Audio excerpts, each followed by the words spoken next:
Pakistan Tehreek-e-Insaf PTI के बल्दियाती नुमाइंदे गिरफ्तारियों और पकड़ धकड़ से परेशानी का शिकार हैं।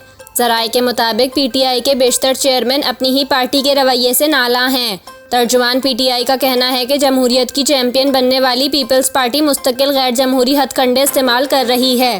तर्जुमान पीटीआई कराची के मुताबिक सिंध पुलिस सदर टाउन से पीटीआई के वाइस चेयरमैनों को अगवा करने की कोशिश कर रही है।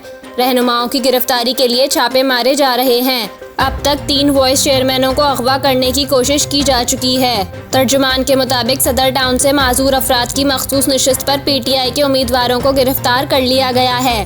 पीटीआई के उम्मीदवार कागजात की स्क्रूटनी के लिए डीसी ऑफिस में मौजूद थे।